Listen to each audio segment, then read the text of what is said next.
अगर हमारे साथ इस वक्त मौजूद हैं बीजेपी के विधायक अनंत ओझा जी, हम लोग इनसे जुड़ते हैं। अनंत जी, ये पूरा जो सत्र चला उसमें आप लोगों का वॉकआउट देखने को मिला, आप लोगों ने कई मुद्दों को उठाया और आज सदन में विधायक के द्वारा सवाल उठाए गए कि आखिर 26,000 शिक्षकों की बहाली किस नियोजन नीति के आधार पर सरकार रही है, तो उसको लेकर के सरकार का जवाब आया। नहीं, यही तो है कि जिन मुद्दे और नारे को लेकर के ये जनादेश लिए थे और आपने सदन के अंदर देखा होगा कि सरकार खुद के अपने वादों से सीधे सीधे मुकरती नजर आई। और इन्होंने कहा कि पूर्व में जो सरकार में नियुक्तियां हुई है, यानी रघुवर दास जी की सरकार के समय में जो नियुक्ति हुई है, उसी रास्ते हम आगे बढ़ रहे हैं। यानी जनता, हम तो यही बात सरकार को सदन के विभिन्न माध्यमों से कहते आए हैं कि जो जनता से झूठ प्रपंच के आधार पर आपने जनादेश लिया, जो वादा किया, उन वादों का क्या किया आपने। तो सरकार इसी प्रकार से अपने ही किए हुए कृत्यों के आगे फंस गई और सरकार ने जो जनादेश लिया था वो जनता के वादे को झूठा दिखाने में इन्होंने झूठा दिखलाने का स्वयं ही काम किया है। ये राज्य की जनता आज देख ली है। अनंत जी, लगातार जो विधेयक का विरोध आप लोग कर रहे थे वो विधानसभा से तो पास हो गया, आगे की रणनीति क्या कुछ होगी इसको लेकर? जो जन विरोधी विधेयक है उसके जो लोकतांत्रिक तरीके हैं, जैसे सदन के अंदर हम लोगों ने जनता के उसका माध्यम है, संशोधन के माध्यम से हो, उसके माध्यम से हम लोगों ने किया।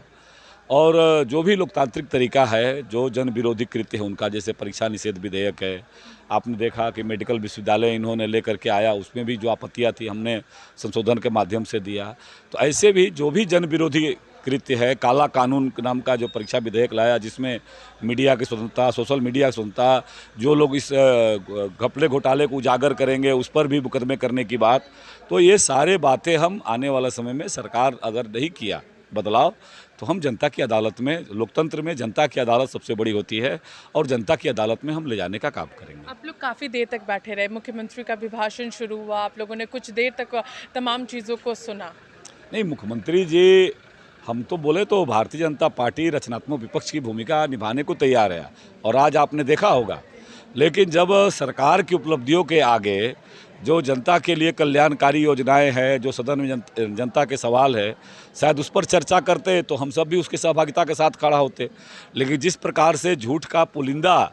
लेकर के शायद राज्य की जो वर्तमान स्थिति है उसके बारे में मुख्यमंत्री जी को नज़र नहीं है और इसीलिए झूठ की पुलिंदा जो सदन के अंदर राज्य की जनता को फिर एक भ्रमित वातावरण देना चाह रहे थे, इसीलिए हम लोगों ने उनका बहिष्कार किया। आखिरी सवाल अनंत जी, टेट पारा शिक्षक लगातार 26,000 शिक्षकों की बहाली में मांग कर रहे हैं कि उन लोगों को समायोजित किया जाए जो 50% आरक्षित है। हम, उनका कहना है कि हम उतने ही हैं तो हम लोगों से परीक्षा क्यों ले रहे हैं, हम लोगों को सीधा सीधा समायोजित करें, क्योंकि हम लोगों की अब उम्र जो है वो उस समय आते आते तक खत्म हो जाएगी।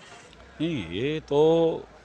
सरकार, यही तो हमने कहा कि ये सत्ता में आने से पहले लगातार भारतीय जनता पार्टी उन छात्रों के साथ हम हैं, उनकी आयु भी समाप्त हो जाएगी कुछ दिनों में, सरकार ने परीक्षा नहीं ली तो स्वाभाविक रूप से उन छात्रों की जो भावना उसके साथ है और यह निर्णय सरकार को करना है।